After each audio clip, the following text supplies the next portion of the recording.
Test.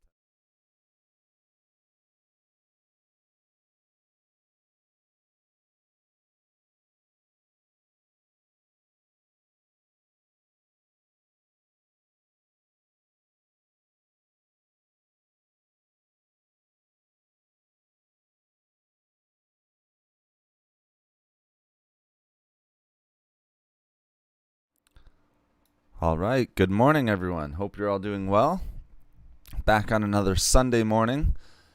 I'm kind of liking these Sunday mornings, I have to say. It's just after 8 a.m. where I am. I know it's pretty early for some of the viewers right now, but like I always say, we have people from all over the world. I know it's even afternoon and even evening for some of our listeners right now. Deborah, good morning to you. Thank you so much for joining me today and joining us for our chat. Aline, I hope I'm pronouncing that right. Aline's Hair Studio, thank you so much. Good morning to you from Florida. Very nice. So we have South Carolina and Florida. I've been to Florida, and South Carolina and North Carolina, for that matter, are definitely on the list. So thank you so much, guys, for joining me today. And I think for a very interesting topic. It came up a little bit on Wednesday, but it had been something that I had written down. I know that we maybe talked a little bit about arthritis, but there's just so many different conditions, so many different diseases that are related specifically to joint pain. And it's such a debilitating condition for most people who are dealing with it. And if you are dealing with it, then you know exactly what I'm talking about. You're dealing with symptoms such as inflammation, one being joint pain, stiffness, even just a lack of mobility, a lack of use of our hands for one thing. And again, it doesn't just have to be hands, but it can be wrist, hips, knees. I know even some people with neck and shoulders, things of that nature. So it can be such a debilitating disease for a lot of people. And I know that if you are dealing with it, you know exactly what I'm talking about. So I want to make sure that I go over some foods that we want to avoid, firstly and foremost, foods to avoid, but also really get into and deep dive into foods that are going to help relieve some of the symptoms that are related to joint pain. Deborah, sipping on hot coffee, very nice. I am doing the same. So I have my cup of coffee here, my first one of the day actually. So sipping on some coffee as we're having a nice chat today. Thank you for all you do. Oh, my pleasure, Eileen. And again, I hope I'm pronouncing that right. Thank you so much for all the thumbs up, guys. I really appreciate that. I hope I'm coming in loud and clear. I hope the mic's working good. I know we had some issues a couple of times ago, maybe a week and a half ago, but I think we've been doing a good job as of late. So again, when it comes to joint pain, we have to a lot of the times we'll think of things like arthritis, but there's so many other sort of causes of joint pain as well. One of the most common that I speak to clients about is gout. So if you're dealing with symptoms of gout, remember that's inflammation, lack of mobility, swelling, big time swelling, usually found in the joint of the big toe, but it can be in a number of different areas. And that can be because of a buildup of uric acid and just things of that nature. But again, it's not just arthritis. It can be so many other ones. Another one that's very common is bursitis. Again, inflammation around our joint. So bursitis can be a big one. Tendinitis is a big one. Osteoporosis is a huge one. Again, osteoporosis is just going up and up these days. Not only joint health, but bone health is on the decline, and we see that through studies each and every year. And really, this is why I get into these discussions with you guys, because we already discussed and talked about how heart disease and heart health is on the decline. We already know that maybe about in the next few years, we already know 25% of individuals are going to be dealing with some sort of heart health complication. We know that number is going to be going up to almost a third within the next few years, 5 years, 10 years. Who knows? It's just gradually going up. It could be even faster. Oh, I'm pronouncing it right? Okay, great, Eileen. Perfect. Thank you for letting me know. And let me know where you guys else are for listening in chat right now. I see you guys starting to funnel in. It's nice knowing that I can start a little bit earlier And that's why I made sure that I put the notification up a little bit earlier last night as well. I didn't do it this morning. I had it up last night to give you guys lots of time. But yeah, thank you so much for joining me, and it's always great to see you guys in here. Deborah, Eileen, appreciate it so much. And thank you for the thumbs up. I can't believe that. We've been going for a couple minutes, and we're already at 17. So thank you very much, guys. But those are our causes of joint pain. So don't always think of things like arthritis, because yes, arthritis is definitely one of the big ones. Rheumatoid arthritis, again, one of the big ones. But we also have to think of things like gout, tendinitis. I know individuals in my family members that are dealing with inflammation around the tendons, and a lot of times that requires surgery if we're not taking care of it through diet or exercise or anything like that. Also, again, osteoporosis, bone injuries, the decline in bone health, bone mineral loss. Fibromyalgia is a huge one. Rickets, bursitis. I can go on and on, guys. So again, that's why I really feel like this is a really, really important discussion for a lot of us. Because again, as we start to, we don't want to say that it's a matter of time. Some people will make that claim. And yes, genetically, sometimes that can be the case, but there are things that we can do to help prevent these types of conditions and diseases from occurring. Merlin, I hope I'm pronouncing that right. Merlin Murray, thank you so much. Good morning from Florida. So we have a few Florida watchers here. You know what? I get a lot of Florida viewers. Every time I'm in chat, I notice Florida is really coming in here and representing well. And I've been to Florida myself. Great state. So really enjoyed down there. Great weather, I'm sure. Much better than up here. So even in South Carolina, I'm sure it's very nice. Bahamas, ooh, very nice. I've been to Bahamas as well. Elizabeth, thank you for joining me in there. It's funny, I'm not a huge traveler, but I've been a few places every now and then. I'll try to get. Of course, in the last year and a half, haven't been really anywhere because of you guys, I don't have to explain it to you, but the travel. But yeah, Florida I've been to. South Carolina's been on the list for a long time, Deborah. Even for family trips growing up, just never quite made it there. But Bahamas, I have made it to. Barbados also made it to. So again, guys, that's why I really want to discuss that. I know people are going to be dealing with this. Probably family members. You're going to know someone who is dealing with certain joint pain causes. Again, I already gave you the list. If you didn't hear it, let's just go through a couple of them again. And again, a lot of these times it has to deal with inflammation. All right, inflammation around our joints, inflammation around our tendons. It could be infections to the bones or to the joints as well. So some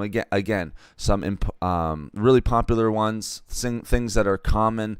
We have gout, bursitis, tendinitis, fibromyalgia. I have written down osteoporosis, rickets, rheumatoid arthritis, and arthritis. Those are the ones I have written down, guys, and those are the ones that are going to be very, very common. So just be on the lookout for that. And that's why I say that joint pain is so common, because there's so many things that can actually cause joint pain. Before, if you were to go back 20, 25 years, joint pain was sort of just classified as arthritis. A lot of the times you might see like gout come up every now and then, but a lot of times it was either arthritis, rheumatoid arthritis, something of that nature. All right, and now we're starting to see a lot more sort of these widening definitions of what joint pain actually is. So we'll talk about all of those. We'll talk about foods that we want to avoid. Deborah, you asked a great question. We're actually going to start with that, so thank you so much for asking. Hello, Matthew. Thank you for joining me. Matthew Manley, thank you for joining in chat this morning. I hope you're doing well. Good morning to you as well, Elizabeth. Thank you again for joining me. Pronounced it right? Great. Okay, perfect.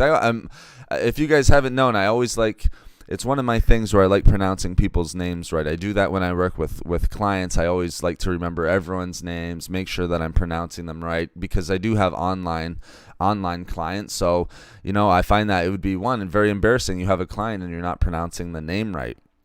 So that's one of my major things. So thank you for letting me know, and thank you so much for letting me know where you guys are. So why don't we start with some foods that we want to avoid if we want to be if we're relieving joint pain. Okay, so we're not talking about the best foods yet. We're going to get there very, very shortly. But I think if we're going to be talking about the best foods, we have to talk about some of the worst foods as well. Because you can add in these best foods, all right, some of the foods that we're going to be talking about today. But if you have these types of foods in your diet, again, you can add all the good foods, the good healthy foods for our joints that you want. But if we're adding these ones in as well, they're not really going to be doing much for our joint health. So Deborah asked a good one, and I think we can start with this one. Does sugar affect joint pain? Absolutely. I think sugar is one of the worst things for the body, guys. I don't think that's a secret right now. For me, myself, sugar impacts me very negatively. Not only with inflammation or joint pain, but just sluggishness, feeling tired, not having, I work out quite often. Today's actually a rest day, so I'm not working out today, but I work out quite often. If I have sugar, it makes it very, very tough for me to get back into the gym or to do whatever it is that I'm going to be active with. Sugar is going to be one of those things that's just going to zap you of your energy, and things that are going to be causing you issues with joint pain. All right.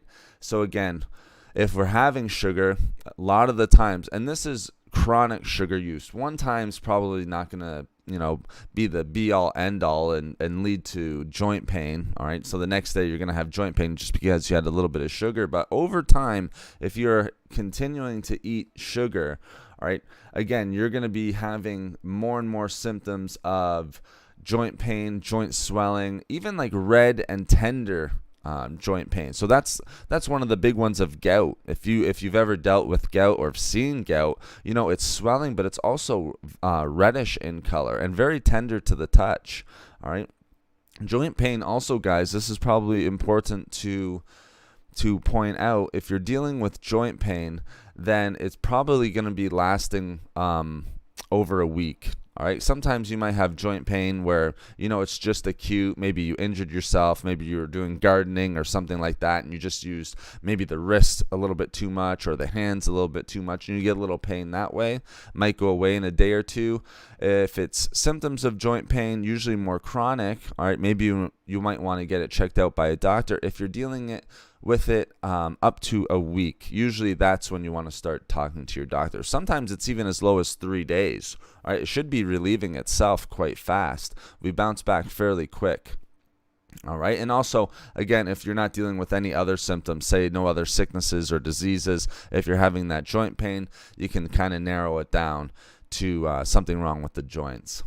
So again, thank you so much, guys, for the thumbs up. We're over 21 thumbs up. So let's continue with Deborah's great question, and maybe some other people were thinking about it as well. Does sugar negatively affect our joints? And what I would say is yes, absolutely it does. And again, that can be anything from sugar sweetened drinks, so fruit juice. All right, a lot of people will have fruit juice because they think it's healthier than soda and things like that nature. But we see in huge studies, and I'm not talking about 100 or 1,000 people. I'm talking about hundreds of thousands of people in this study that I was finding, that when people were intaking increased sugar, I think the specific one was soda, but it really doesn't matter. Sugar is sugar. So it could come from fruit juice, it could come from regular table sugar, that you had a significant increase in arthritis symptoms, in developing rheumatoid arthritis, and also in overall joint pain. So stiffness, inflammation, things of that nature.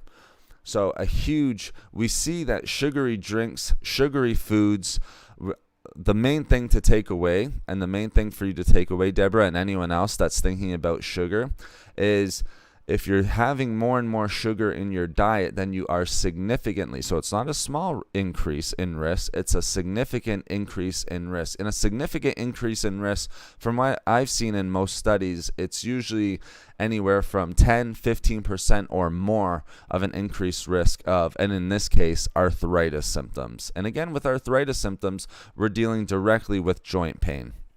All right, arthritis symptoms, lack of mobility, pain, stiffness, inflammation, things of that nature. So I would say away from sugar as often as possible, guys, if you want to be relieving joint pain. Sugar is one of the worst things that you can have for your joints. Okay. So I hope that helps a little bit there, Deborah, with your question. And again, there's just so many foods out there that have added sugars to them. You can think of like candies, ice cream, sweets, things like that, and things that a lot of people crave. Right now, sorry, I'm having a sip of coffee. Right now, I'm having my coffee black. There's no sugar in it. Again, if you put a little bit of sugar, some people will do that. Again, have in moderation. I would try to limit it as much as possible, but even adding a little bit of sugar to the coffee, again, in the morning, it's not always the best. For one, not for joint pain, but also two, for increasing blood sugar levels. All right, so spiking your blood sugar, and then that can lead to crashes and being more hungry throughout the day. So again, that goes more than joint pain. But yes, sugar and joint pain go hand in hand, guys. A huge increase in arthritis symptoms, significant increase in risk of joint pain and swelling, guys. So the swelling's a big one too, because if you have swelling around the joints, the mobility, the lack of use of the fingers and the hands and the wrists just becomes so much harder.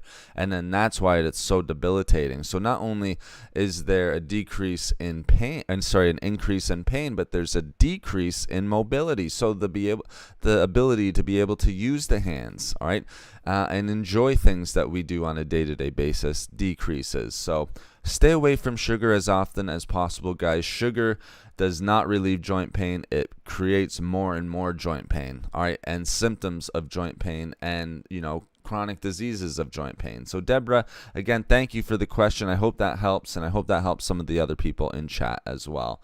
Now, some of the other things that we're going to want to avoid, all right, avoid these foods, guys. Another one, all right, is going to be alcohol. And we talk about this from time to time. I think the two that go hand in hand when it comes to joint pain is going to be one, sugar, and then the other one is going to be alcohol. Especially if you're already starting to deal with symptoms of joint pain, it's only going to exacerbate and make those symptoms worse. All right, so we see in numerous studies, and again, whenever I point out a study, guys, I just want you to know that it's usually not one study, it's usually a multitude of studies that are done through, let's say, PubMed. PubMed is a huge source for me, all right?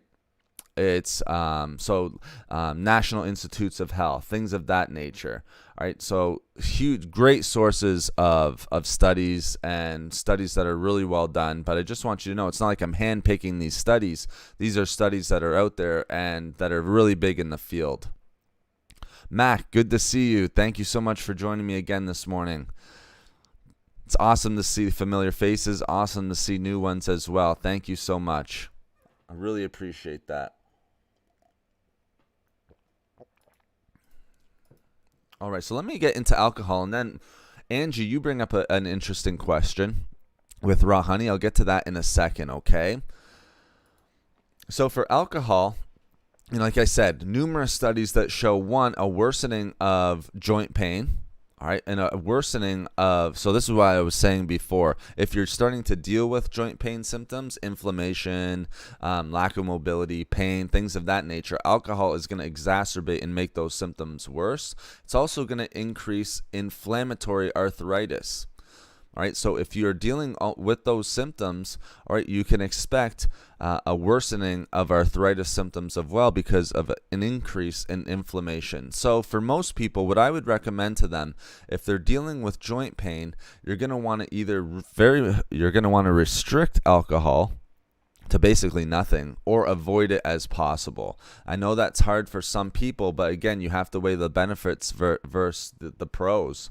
You might enjoy an alcohol beverage from now and then, but if it's decreasing your health, all right, and making your day-to-day life a lot tougher, then, maybe that decision becomes a little bit easier for you. But we have to know that, yes, alcohol will increase symptoms of joint pain and also increase conditions of joint pain, all right, and other conditions like we talked about before: gout, tendinitis, rheumatoid arthritis, the list goes on and on. The other ones we talked about was fibromyalgia even. All right, that's a huge one. Bursitis, inflammation, guys. All has to go back to inflammation. So I would try to stay away from alcohol as much as possible. We also see in a nice study that people who were intaking alcohol, even moderate alcohol levels. So this is why I say you have to really restrict or avoid it at all. Right? We saw an increase in arthritis symptoms within the spinal cord. All right, the primary effects of the spinal cord were compromised, and also your SI joints. I'm not sure if you guys know what your SI joint, but an SI joint pain is something that I've actually dealt with before, just from lifting weights and being active and everything like that. It's your sacroiliac joint. All right, that's what. So it's almost to it's going to be at the very bottom of the lower back. Almost into your glute, all right, and either side, all right, and very painful if you're dealing with SI joint issues, all right. So we saw an increase in alcohol, guys, compromise spinal structure, all right, and increase spinal structure damage. So I mean, how important is that? If we really want to stay away from these joint pain conditions, alcohol is just one of the worst things, all right. We're damaging the spine, all right. That's what it's breaking down to, all right. Also, we see in numerous studies that alcohol is going to increase the severity and frequency of gout. And if you haven't dealt with gout before, trust me, you do not want to have to deal with it. It's very, very, very painful. I've had clients, all right, if they were going to, be active, even walking, having to take weeks off away from being able to go out for walks because they're dealing with gout. Again, gout is commonly found within the foot, usually within the joint of the big toe, all right, usually dealt a lot with, you deal with symptoms of swelling, of pain, redness, tenderness, things of that nature. So really be careful with that one. Last one here before I get to your question, Angie, and make sure you guys ask your questions because, I can espouse and spout off all this information, but I really like the engagement here as well.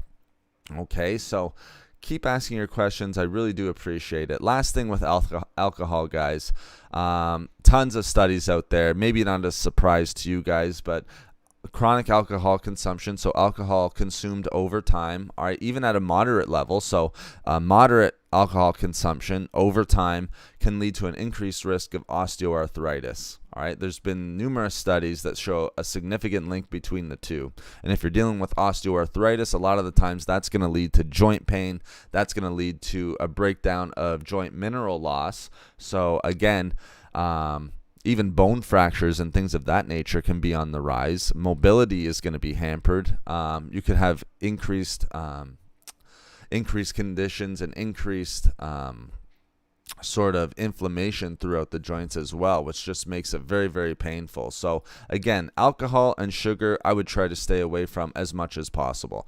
So let's get to Angie's question. What about raw honey? This is, I would say this is almost a tough question to answer.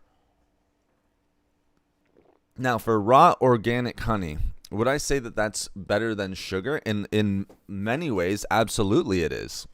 One, you're going to be getting a lot of antioxidants that you're not going to be getting from regular table sugar and everything like that. So the antioxidants is in there. The nice thing about raw organic honey is it does have anti-inflammatories. So antioxidants and anti-inflammatories, that's going to help with joint pain, guys. Because remember, joint pain and joint conditions, a lot of the other ones, I don't have to mention them again, a lot of the other sort of causes, like let's say tendinitis, where you're getting inflammation around the tendons, that raw organic honey can help reduce some of the risk factors and some of the symptoms of joint pain. You get those antioxidants and you get the anti-inflammatory abilities. Now, the one thing I will say about raw organic honey, guys, and this is still important to mention, and sometimes it's often forgotten, raw organic honey is a substitute to sugar. So what I mean by that is it still has sugar in it. All right, maybe not as much, and maybe not the exact same effects because I already mentioned the benefits of the raw organic honey. I would just try to have it in moderation if you are going to have it. If you're going to add, something to your coffee or let's say oatmeal or whatever it is, I would stay away from the sugar. I would go with raw organic honey, but again, I would have it in moderation. And the reason why I say that is because we have to remember that raw organic honey is a sugar substitute. So you're still going to have the sugar in there. Okay, the raw organic honey does not take the sugar away, unfortunately. Same thing with agave. If you look at the label of agave nectar and everything like that, and it's a very popular natural sweetener. Remember, these are natural sweeteners, guys. It's still going to have the sugar in there, and the sugar is going to still create inflammation. Even with the raw organic honey, with all of the antioxidants and anti-inflammatories. Okay, so again, I would go for those. Those would be the ones that I would be going for, Angie. But again, just keep them in moderation. A lot of the times, we'll equate raw organic honey or agave nectar with having less sugar, but again, it's just a sugar substitute. The sugar is still in there. So again, just keep them in moderation. I think if you're doing that, you're going to be doing a great job of helping relieve some of that joint pain, and you're getting some of those added benefits in there. And again, not a ton of micronutrients in raw organic honey or in agave or anything like that. It's anti-inflammatories and antioxidants, and ability to increase your antioxidant capacity in the body is its real benefits, especially with the raw organic honey. That's where you're getting it from there. Again, there's lots of medicinal benefits when it comes to raw organic honey. So I would not take it out of your diet completely, but I would just be careful if you are dealing with joint pain. Have it in moderation, Angie. Hopefully that helps answer your question. Hopefully that helps with some of the other people in chat as well. Organic Intelligence, thank you so much for joining me today and joining us in chat. I really appreciate it. Infinite gratitude. Oh, my pleasure. This life is perfect. Divine timing. Excellent. Well, I'm glad that's good timing for you, and I hope that you get a lot out of it. And I hope everyone is getting a lot out of it so far. We're talking about some of the worst foods for joint pain right now. The first was sugar. The second one was alcohol. The other one that we have to talk about, this might be the last one, guys, because I want to move on to some of the best foods for joint pain. And thank you so much. We just hit 25 thumbs up. Every time I look, it goes up and up. So thank you so much, guys, for those thumbs up. I really do appreciate it. And continue to ask your questions, guys. Sometimes I feel like I need a breather. I talk and talk. I'm more than happy to answer your questions as well, like Angie just put out there, and Deborah has put out there, and everyone else. So thank you so much. So another one, guys, that we have to deal with, if you're dealing with joint pain or you're trying to reduce the risk of developing joint pain and all of the other conditions that we've mentioned already, then we have to stay away from foods that are high in sodium.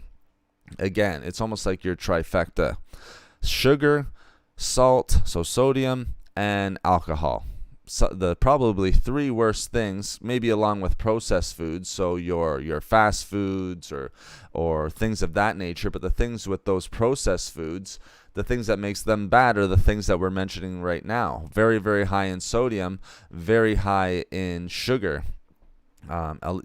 Most of the time, 99% of the time, they also have preservatives in them as well, which is not going to be good for joint pain. Like you have processed meats, the nitrates in processed meats, deli meats, things of that nature. I'll have clients that will tell me about their lunch. Oh, I'm having a healthy lunch.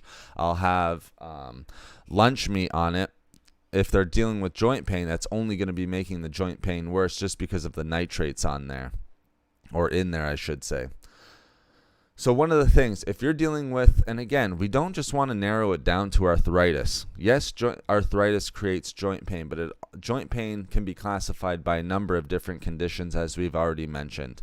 So if you are dealing with joint pain, or again, joint inflammation in the joints, a lack of joint mobility, tendinitis, anything like that, then you're probably going to want to cut back on increasing salt intake within your diet. Definitely no added sodium.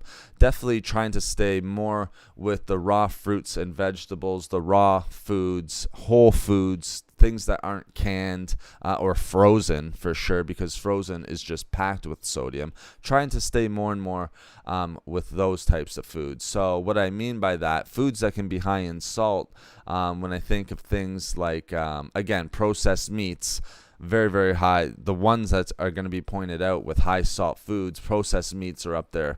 Canned soup can be a big one up there. Cheese can be a big one up there. Those frozen dinners, of course, are going to be up there.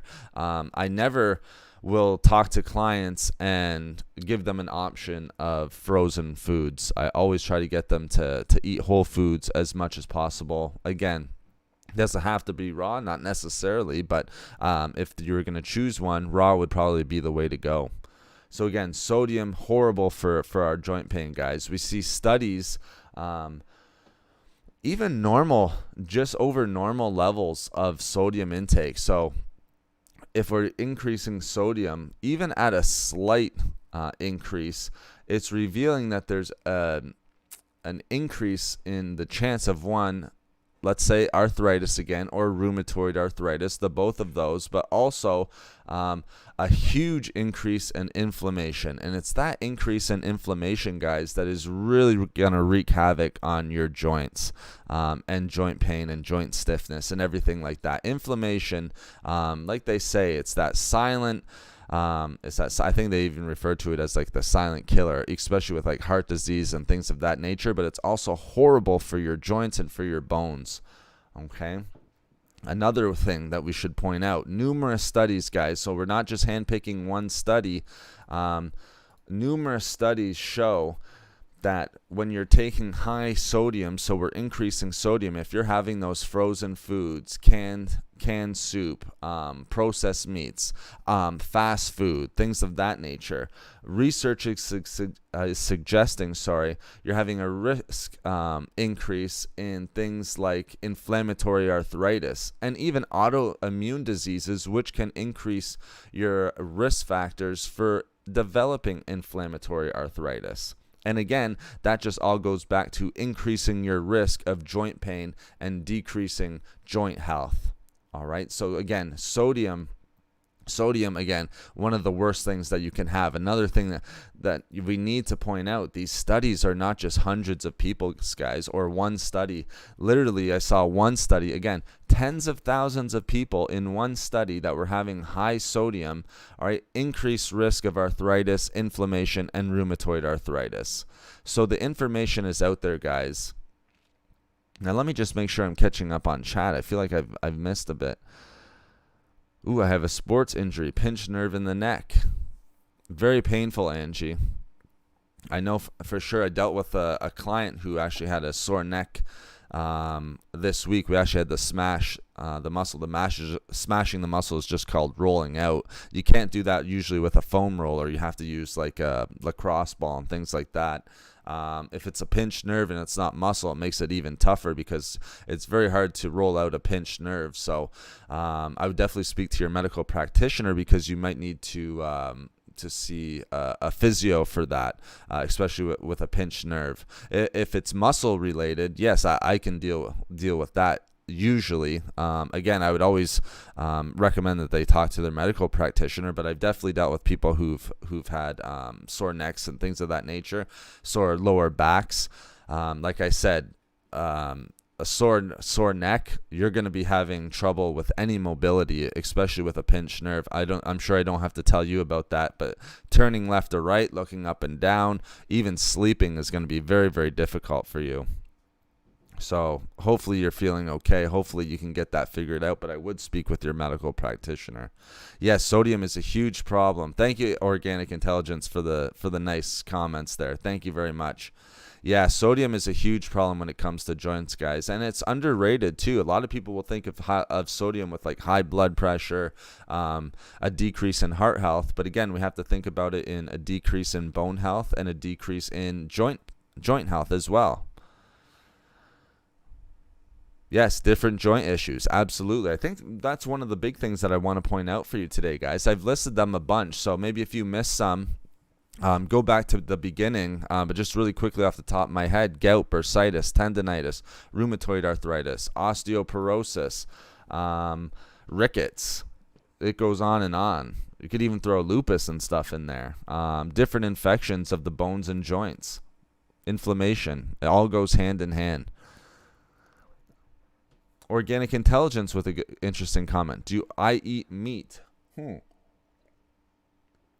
Great question. So yes, I do.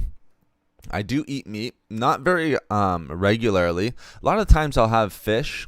Again, seldom with even my fish intake. So it'll usually be tuna or salmon or mackerel or things of that nature. Maybe even like tilapia. A lot of the times it's not red meat. Red meat is very, very seldom for me. Less than, I'd say, probably like twice a month at this point now. It's very, very seldom that I'll have red meat. Before, it was a lot more.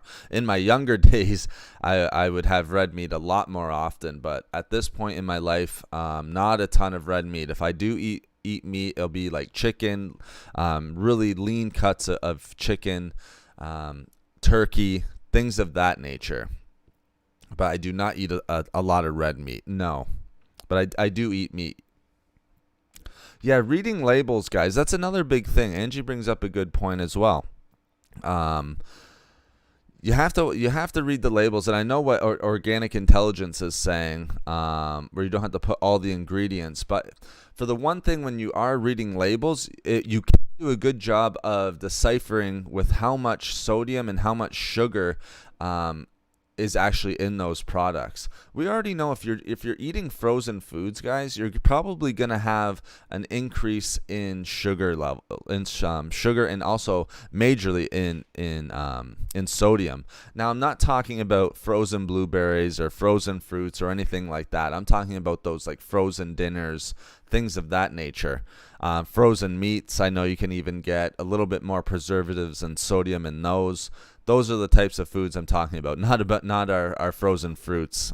Even you can get frozen vegetables and things like that. I know frozen broccoli is even out there and very, very popular. Those are the things I'm sort of talking about a little bit. Fruit will have. Yeah, that's interesting points, Organic Intelligence. Absolutely, and that's why you can just try your best, guys. Try not to... we can overthink everything. Like if we're trying to stay GMO free, a lot of the times people will get discouraged because they'll think it's almost impossible to actually stay away from GMO totally. But all we can do is do our best. Try to eat as much raw foods, as much healthy foods. Like when I talked about the meat before, lean cuts of meat, fish in moderate levels, but the healthy fish like mackerel, salmon, tuna is a great one. You just have to try your best. Cut out that sugar, cut out the sodium, cut out the processed foods as often as possible. Yes, sometimes you're going to have it. Let's face it. All right, we're all human. You have to live a little bit. So sometimes you will have sugar in your diet. You will have that, what we call sometimes a cheat meal.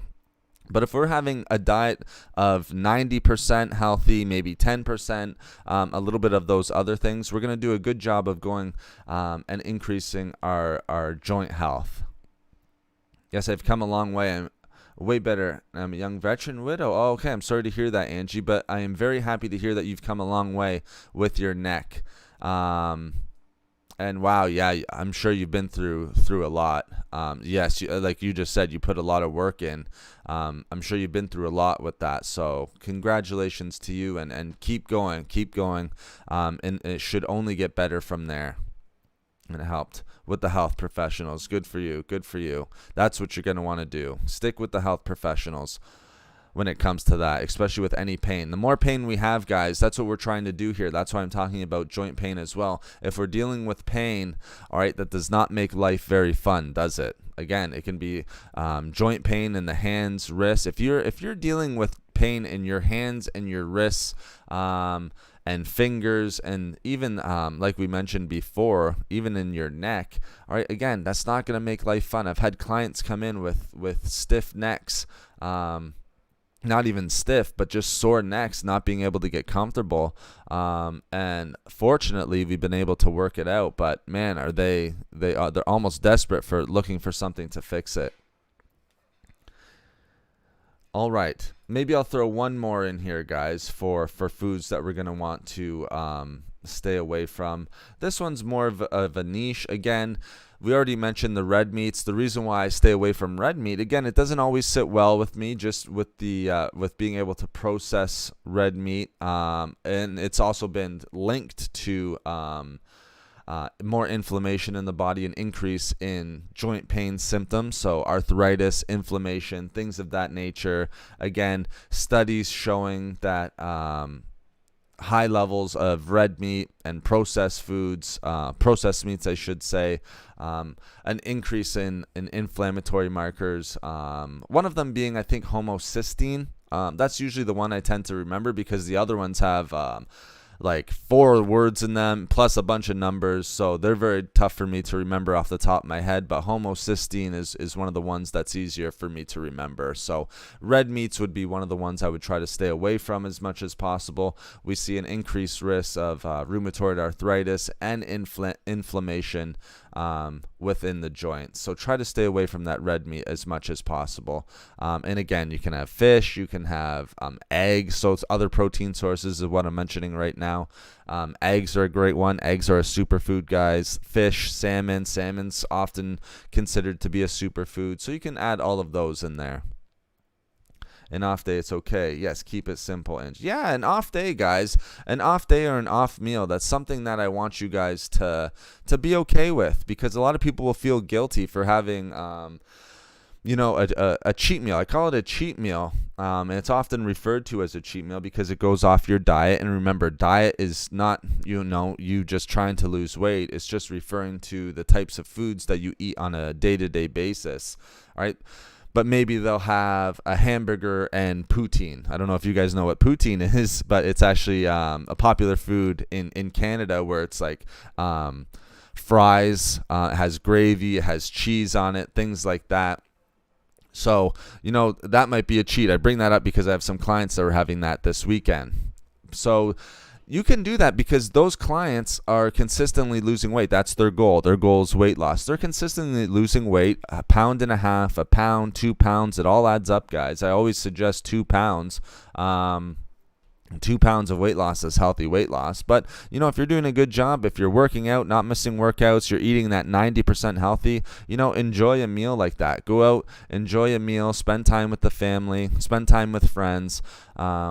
Be safe, of course, right now with everything that's going on, but, don't feel guilty about that. We have to live a little bit as well. You have to have a diet that you can sustain and make a lifestyle change.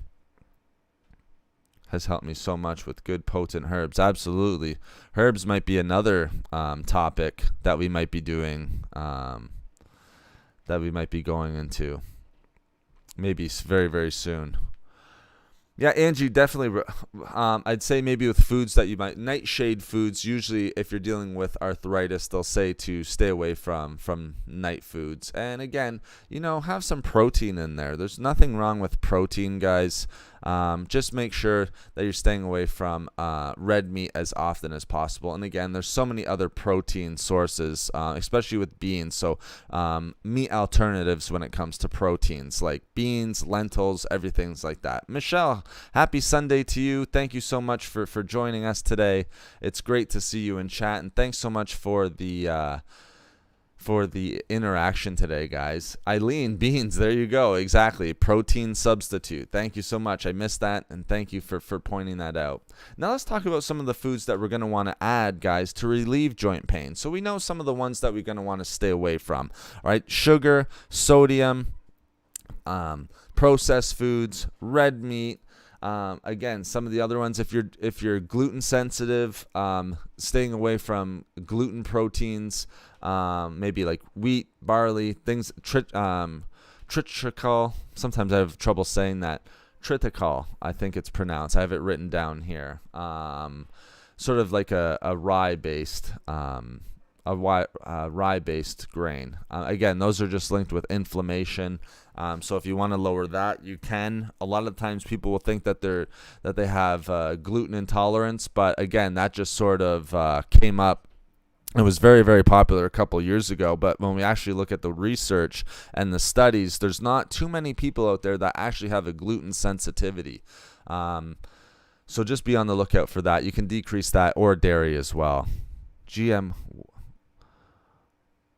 What is an alkaline diet? Ooh, Big Brother, thank you so much for the question. Big Brother in life. Good morning. Good morning to you as well. I see what you're saying there with GM. So alkaline diet, we can get into alkaline diets. I think as long as you're eating, I don't get too much into alkaline diets and everything like that. It's a great question. Again, it's something that I've tried. I really haven't done a ton of research on, just because for alkaline and staying away from acidity, I think if you're just eating a healthy, well-balanced diet, you're going to be in a great state of alkalinity in the first place. So again, staying away from processed meats, staying away from processed foods, sugars, big time. Things of that nature. Keeping a diet full of vegetables, dark leafy green vegetables, cruciferous vegetables, healthy fibrous fruits, things of that nature, superfoods, healthy fats. I think if you're doing that, then you're going to be doing a great job. But, it's funny. The alkaline and acidity community is very polarizing, I would say, in a lot of the times and in the discussion. So I just try to stick to making sure that you're eating a well-balanced diet. But an alkaline diet, is just decreasing acidity in the body as often as possible. And if you're having a well-balanced diet, staying away from sodium, sugar, different processed foods. I know that they like to, so people who eat an alkaline diet will stick to non-GMO and organic foods and things of that nature. You're going to be having more alkaline. That's going to be more so of an alkaline diet than increasing that acidity. And I should point out, guys, thank you so much for 37 likes. I feel like I just pointed out 25. Every time I look, you guys are just crushing that like button. Thank you so much. Yes, pain relief is important. Is it important to do surgery on the knee? Merlin, that's an excellent question. For one, it depends what type of injury. And again, this is not from a medical practitioner, so this is definitely something. I'm not a surgeon, even though it would be nice to be. So I'm not a surgeon or a doctor, a medical practitioner. But again, it would depend on, one, your quality of life. Some people, it's funny you say this. I have a client right now that that might need surgery. We're still working together in training without the surgery right now. I know people who have meniscus injuries who haven't had surgery, and they're working out just fine. So is it important to do knee surgery? Well, yes, in some cases, absolutely. If you need to have, and I guess, again, it depends on your own. I don't want to say yes or no, because it depends on your own situation. It depends on the injury you have. Again, if you need a knee replacement, it's hard for me to say no. That's why you would have to speak to your medical practitioner. If you have a torn ACL, not having surgery on the knee, to say no would be very difficult for me. So again, it would just depend more so on the surgery, and I would speak with your medical practitioner. They're probably going to send you in for an MRI. They're going to have you speak with a surgeon. So I would definitely do that rather than again, it's very, very tough for me to answer that specifically and directly. But I hope the knee is fine. I know knee injuries are not fun either, and the thing with knee injuries is over time they can get worse and worse. But you need to strengthen them, and that's where I come in. Strengthen around the knee. Doctors are usually pretty good with having their clients kind of go through the ability to strengthen around the knee, depending on what type of knee injury it is. So speak with them as well. All right, lots of comments here, guys. Thank you so much. I almost can't even keep up. I noticed a lot of pain. Yes, Merlin, that makes sense. Grass-fed meat, great. Bison meat is great. Bison's very nice. Yes. Red meat, notice a lot of pain. Yes. Increased inflammation. Digestion can be very tough. Ooh, Brian Rose, thank you so much. Welcome to the chat. How about mushroom powders? Lion's mane chaga in my coffee. I've never heard of that, to be honest. Now, I'm a huge fan of mushrooms. Like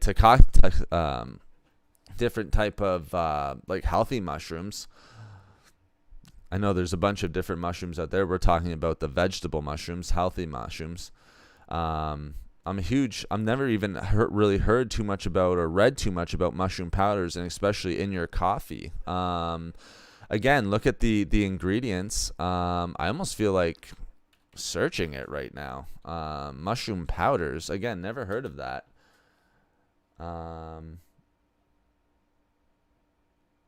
So concentrated mushroom powders. I think that what you're referring to. Made from chaga, or made with chaga, good for immunity and digestion, immune support and antioxidants. Sounds pretty good. Again, I don't know a ton about that, but that's something interesting for me to look up for, Brian. Thank you for pointing that out. Yeah, I never heard of that. See, I drink coffee. My coffee is just black, so I've never had mushrooms, and I'll usually just fry them up, Takashi mushrooms, and everything like that. So, yeah, there's a ton of different mushroom varieties. Portobello, shiitake, enoki, cremini is one of my favorites. So, yeah. Hopefully that helps. Sorry I can't comment more on that. And 40 thumbs up. Thank you so much, guys. Hit the love button if available. Need more people like you. Thank you so much, Organic Intelligence. I really appreciate that. Thank you for the kind words. And thank you, Deborah. I appreciate that as well. Thank you so much, guys. That's why I love doing these live chats. You guys are so supportive. Eat organic fruits and vegetables to become healthy. Well, I would say for organic fruits and organic vegetables, a lot of the times, when it comes to organic fruits and organic vegetables, you're just going to want to stay away from GMO as much as possible. Now, full disclosure, do I stay away from GMO all the time? No, I don't. I try to as often as possible. And that's why I say to you guys, try to do your best. Eat as often as possible as you can non-GMO type foods. Again, it can be a little bit more pricey, but it can be very, very tough to find those types of foods. I know here where I am, it can be very tough to find non-GMO. I do a good job of finding it with spinach and broccoli. I usually stick to the same vegetables and the same fruits, and that's me personally. So I can speak from my own personal experience where I can have organic fruits and vegetables a little bit more often just because I stick to a lot of the same. But I think if you're sticking to fruits and vegetables in general, you're going to be having a nice, well-balanced, healthy diet as opposed to all those foods that we just talked about that you're wanting to stay away from. So again, the important thing, as often as you can, non-GMO, organic as often as possible. But the important thing is actually having those fruits and vegetables, and more vegetables than fruits, just to point out. Then you're going to be doing a good job of increasing your overall health. A lot of people will overdo it on fruit. Sadly, I know people enjoy your fruit, especially in the summer. I know like nectarines, clementine season is coming up. A lot of people really like oranges. Just make sure you're having it in moderation, guys. And that's, again, just because we talked a little bit about the sugars. I know it's natural sugars, but it's still fructose and glucose, which both combine to make sucralose. All right.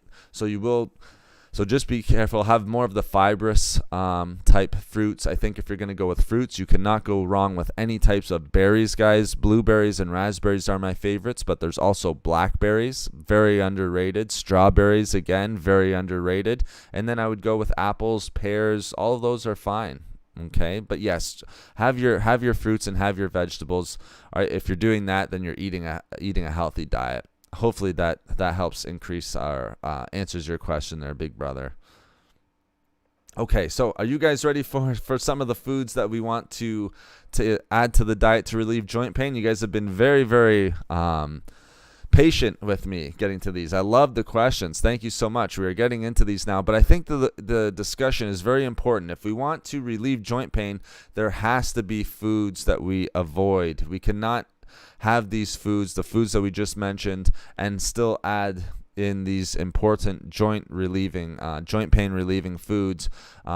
If we have those other like sugars, high sodium, processed meats, processed foods, sometimes gluten, sometimes dairy. If we're having those in the diet, then these good joint pain relieving foods aren't going to do very much for us, okay, guys? So that's why we had to have that discussion first. What do your meals consist of, if you don't mind me asking? Okay, well, that's a very interesting question. That's an interesting question, Deborah. So I can answer that quite simply for you. So, because what I do is I break it down: protein, carb, and fat. Okay, guys, protein, carbs, and fats, and fiber and micronutrients. So that's how I break down my diet. I find that easiest. That works best for me. So usually my proteins will be eggs, egg whites. It'll be some sort of protein supplement. It'll be lean proteins, where it's like your chicken or turkey or fish, things of that nature. I don't have any sensitivity or any problems with dairy, so sometimes I'll have Greek yogurt or cottage cheese. For the most part, that makes up my proteins. I keep it very simple. But eggs and egg whites, usually on a daily basis. Sometimes those protein powders. And again, there's tons of protein powders. You can have your whey protein. You can have your vegan. You can have, I think there's even paleo. There's collagen, things of that nature. So I'll supplement sometimes with that. But again, chicken, turkey, tuna, salmon, cottage cheese, Greek yogurt, those are going to be my proteins. For carbs, sweet potatoes, oatmeal. Two favorites by far. Those are usually going to be the ones that I have. I love oatmeal. Sometimes I'll even put it into my smoothies. I'll add apples in there as well, and cinnamon. So oatmeal with apple and cinnamon, very, very nice. But yeah, apple is great in oatmeal. I would suggest it to anyone. But oatmeal pretty much every single day. And sweet potatoes in general. I'm trying to think of other carbs that I'll have. Sometimes whole wheat bread. I'll have whole wheat bread. There's healthy cereal that I'll have. You guys probably might not have heard of it, but it's kind of a higher protein cereal, which is nice. So carbs are pretty simple for me. And again, fruits, tons of vegetables, moderate fruit. So apples and pears, usually on a daily basis. I'll have one or two of those, and blueberries. All right, blueberries pretty much every single day, guys, and usually a cup of blueberries. Vegetables, tons of spinach, tons of broccoli, tons of kale, cabbage sometimes. I think that's great. Getting as much color, so bell peppers as well. Healthy fats is easy again. Walnuts, almonds every single day. Chia seeds, hemp hearts. These aren't every day, and these are moderate levels, guys. Peanut butter sometimes, and avocados. Those are my healthy fats. Now, Angie brings up a good point here as well. All right. Yes, I have turmeric every single day. I'll add it to my smoothie. I'll have powdered turmeric. It's usually a teaspoon. Sometimes I'll throw cinnamon in that as well. And I'll also have turmeric and green tea every single day, usually multiple green teas and sometimes multiple turmeric teas, but multiple green teas as well, and also fennel tea. So hopefully that helps explain my diet a little bit more. I know I went through it a little bit fast. Vitamin C every single day. So trying to get as much as those types of foods as possible. Oh, my pleasure, Deborah. Thank you for asking. Hopefully that gives you guys a little better idea of what I'm eating on a day-to-day basis. Yes, keep it simple. A lot of berries. Yes, green apples. I just had a green apple. I've been having green apples more and more lately, Angie. It's funny you've been saying that. Must be in season or something along those nature. Stay amazing, everyone. All right, Organic Intelligence needs to watch the rest later. Awesome. Don't worry. It'll be up there, my friend. Thank you so much. Thank you so much for joining today. Thank you, Angie. Yes, I love the interaction. The interaction is exactly what I do. I do it for a living, I think. I think with what I do for a living, I'm interacting with people every single day. So it kind of comes as second nature to me. I'm very, very lucky with maybe it's the gift of gab. I don't know. But just talking about this type of stuff. Maybe it's the topic. So nutrition, working out, things like that, being healthy. I'm sort of lucky that I can communicate that with you guys. At least I hope you guys are taking that and you're able to enjoy the communication here and the engagement. So why don't we talk about some foods that can help to relieve joint pain, guys? I think the first one that I'm going to want to point out and that you see probably most often, guys, And this is why I brought up salmon and fish, is because one that we see in studies, fatty fish, but specifically salmon, guys. Salmon is tremendous for reducing joint pain and joint inflammation. A lot of people, and one of the best supplements for joint pain is actually fish oil. So you're getting EPA, DHA, omega-3s and omega-6s. Just make sure the ratio of omega-3 to omega-6 is right for you. But that's why fish oil is such a popular supplement. It's great for joint health. So if you have joint pain, fatty fish like salmon, like mackerel. If you enjoy sardines, you can have sardines. So a lot of times in the fish oil, you actually have sardines in it. Sometimes you won't taste it just because it can be flavored. Mine's a lemon flavor, so you actually won't taste it in there. But fish oil, tremendous. Fatty fish like salmon, tremendous. Merlin, thank you for the information. It's good. I'm learning a lot. Very informative. All right, that's awesome. Thank you, Merlin. I'm glad to hear. Thank you for letting me know. It's awesome hearing that you're learning a lot from the discussion. Thank you, Organic. We appreciate you as well. Thank you for coming in. Awesome. You're doing a great job. Well, thank you, Eileen. I appreciate that. Thank you so much. Hemp seeds, omega-3 and omega-6. Yes, chia seeds as well. You're going to find that in there also. 100% right. Thank you so much for the 43 thumbs up, guys. You guys are amazing. We're over that 40 thumbs up mark. Thank you so much, guys. So salmon is a tremendous one. And again, you could add in mackerel, all right, herring. Herring on the low end, I would do the salmon and mackerel first, maybe even the sardines, and then you could even do a fish oil supplement. Only thing is fish oil supplements can be a little bit on the more expensive side, but you don't need a lot. If you're having a well-balanced diet, especially when it comes to joint pain and joint pain symptoms, all right, 1 teaspoon of fish oil supplementation can go a very long way, guys. Now, the reason why, again, we already mentioned why salmon is such a great source and a great food choice to relieve joint pain, all right, and joint pain symptoms. So we're talking especially about inflammation in this case and stiffness. One, it's packed with omega-3 fatty acids, and there's tons of studies that show that the healthy fats within salmon, so your omega-3s, also your deep EPA and DHA, we can't forget about those, and omega-6s and everything like that. One, it helps to reduce inflammation, it helps to reduce joint stiffness, and it can decrease the risk of developing arthritis. And again, all of those symptoms that are associated with arthritis as well. I believe, too, it can also help with tendinitis, guys. So salmon is a great one. And again, if you're not a salmon fan, there's tons of other fish. Not tons of other fish, but there is other fish out there that are good sources of omega-3 fatty acids. Like your mackerel, I like that one a lot. Like your sardines, like your herring. Tuna, not so much. Sometimes people will throw tuna in there. It's not a great source of omega-3s. I'll be honest with you guys. I think there's much better. If you're going to choose between tuna, you go with salmon and mackerel every time, or you supplement with fish oil. So salmon would be the first one, guys. Again, the whole point of this discussion, easing joint pain. We want to reduce, obviously, pain. That's the whole discussion. But also swelling in the joints, stiffness, reducing inflammation. That's the critical point. Reducing inflammation around the joints. That's what's going to be creating most of the problems, and reducing inflammation. All right, people, if you've seen people, and I've seen it time and time again, if you see people who are dealing with joint pain issues and joint issues in general, swollen joints, inflammation, rheumatoid arthritis, it is so sad to see, because their joints, like the joints in their fingers, all right, are just absolutely swollen. So much to the point where they can't even bend them. All right, so their fingers are just so swollen, all right, and stiff, so the mobility is just lacking.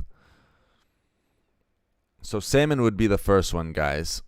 All right, salmon, mackerel, omega-3 fatty acids, I think in general is the way that you want to think about it. How do you space out your intakes so it doesn't affect your system. Do you mean my meals, Brian? Or sorry, big brother? Sorry, the chat was moving so fast there. Do you mean how do I space out my intake so it doesn't affect your digestive system, big brother? Just let me know what you mean by that.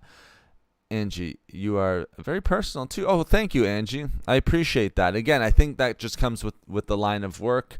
But no, I do appreciate that, and that's something that I kind of pride myself and always try to make sure that I'm doing. Everyone is welcome. It's an open chat. No judgment here. We just want to relay the information as much as possible. So thank you for that comment. I really appreciate it. I tried fish oil supplements, and I'm not a fan of the aftertaste, even after hours. Absolutely. I know for sure, Deborah, that can be one of the big ones, the aftertaste. That's why I do try to get the lemon as often as possible. It takes away the aftertaste, but trust me, I've definitely heard that before. Even I deal with it a little bit.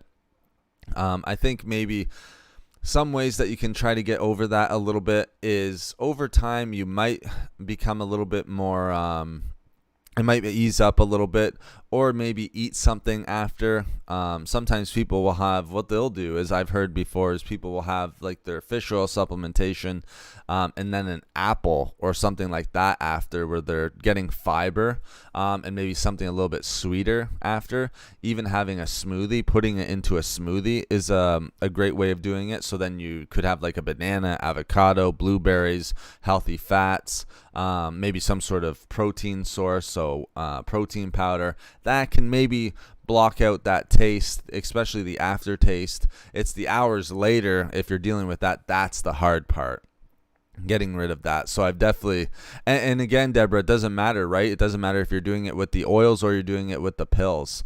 It's the exact same thing. The pills just have the oil in them.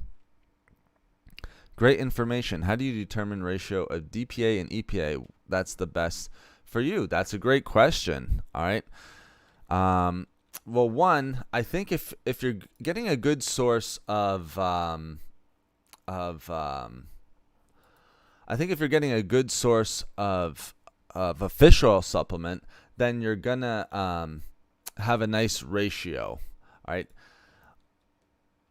I think I'm trying to remember the exact ratio off the top of my head. You're gonna want, I think it's more, you're gonna want more DHA than EPA. And again, it really doesn't, it will kind of depend basically on your own situation, in the fact that, one, it's all calories, right? So you're getting fat. It's fat intake. Remember, for every gram of fat, it's going to be 9 calories. So it will increase your calorie intake. But the ratio from DPA to EPA, the DHA is going to be a little bit higher, all right, so than the EPA, all right? So again, it's DHA and EPA, guys. And again, I always like breaking it down like that, because if I had to read those big long words, there's no way I'd be able to pronounce them. Maybe I could fight through them, but you guys probably wouldn't know what I was referring to. So some of the better ratios that I've seen, and you can talk to a medical practitioner about this, or a naturopath about this, but again, when we're dealing with essential fatty acid like omega-3s, again, it can be other essential fatty acid supplementation. You want a ratio of about 4-to-1 DHA to EPA. Sometimes you see 3-to-1 DHA to EPA. Let me just write that down, because I know it can be a mouthful. To EPA. Sometimes 3-to-1 DHA to EPA. All right, so that would be sort of your ratio. And that's what I've seen the most. Again, speak with your medical practitioner, but that's the ratio that I've seen. I've seen the most used, and I think that works well for a lot of different people. In general. So I would try to go with that type of ratio. I think that's an excellent question. Very well asked. I mean, that's such an important thing. DHA and EPA ratio. I mean, what would you want that to be? So that would be what I would point out. Again, just make sure that you speak with your medical practitioner about that. But yeah, tremendous question. Tremendous question. I hope that helps you out, Blackshear. Again, hope I'm pronouncing that right. And I hope it helps some other people as well, because that's just a tremendous question. Deborah, what brand of fish oil supplement do you recommend? Well, I think that's an excellent question as well. There, for one, is so many different supplementation when it comes to fish oil. Some of the ones that I like have a little bit of added vitamin D. I should point that out as well. You don't need a ton of it. I think like 1,000 IUs is usually the normal dosage. There's one called Nature Made that's fairly good. Another one would be what's the one that I use? It might be Fish Smart. I'm trying to remember. I need to look it up because I need to find it here for you. The one that I use here, I think here it is. There's also one I should point out too, Aqua Omega. It's a plant-based omega. It's a little bit more on the expensive side, but that's a good one as well. It's so funny. Here it is. Okay, so so Nutri-C. And it has vitamin D in it, Deborah. So let me write it down in chat for you.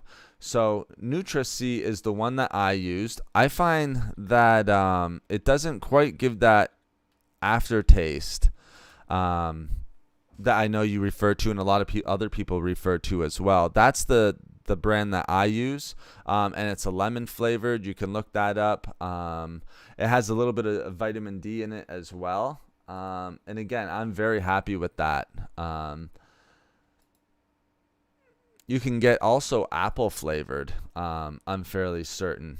And so again, that one, like we said, the ratio of EPA and DHA per dose is always going to be changing just a little bit. Sometimes it's recommended that DHA is higher. Sometimes it's going to be EPA. Both are going to be healthy for you. As long as you're getting the EPA and the DHA in it, it's gonna be healthy for you, and it's gonna be fine. Some are gonna have more EPA than DHA. It's just how they're creating their product. I know the one that I use, I think it's about 700. It's about almost, I think it's a little bit more EPA than DHA. I can't remember the exact ratio. Oh, my pleasure, Deborah. No problem.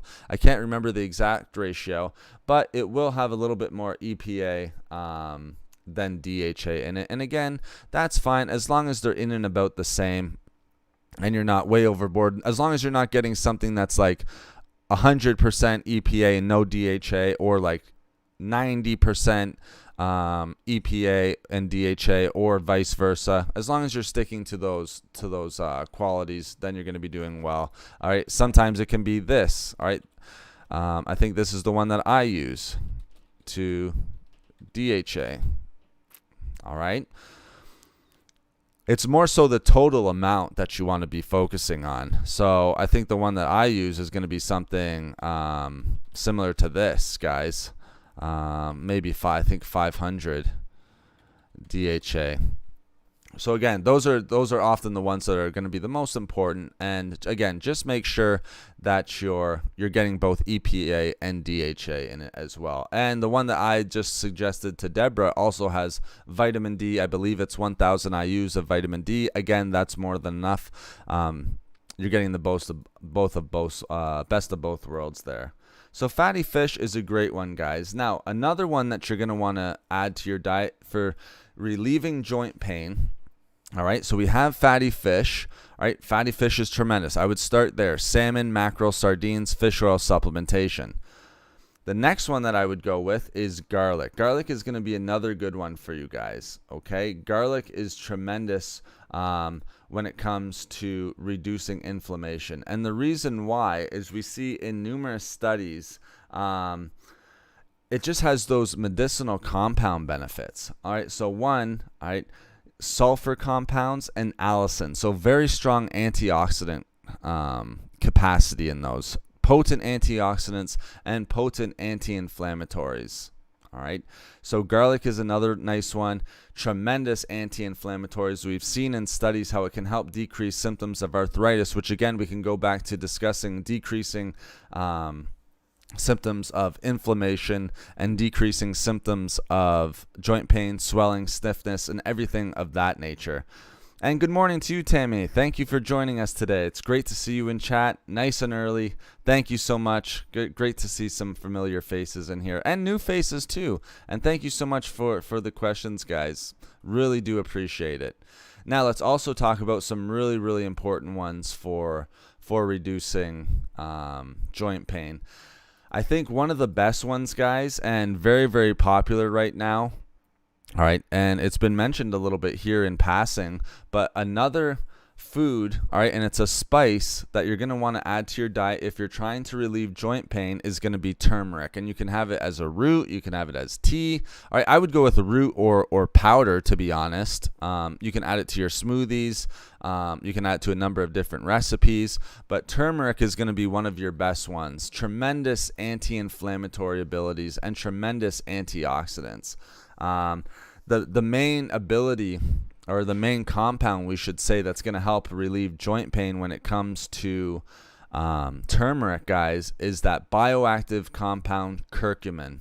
All right, curcumin is just so important when it comes to relieving joint pain, just because of its tremendous antioxidant properties. It's an amazing antioxidant, amazing anti-inflammatory.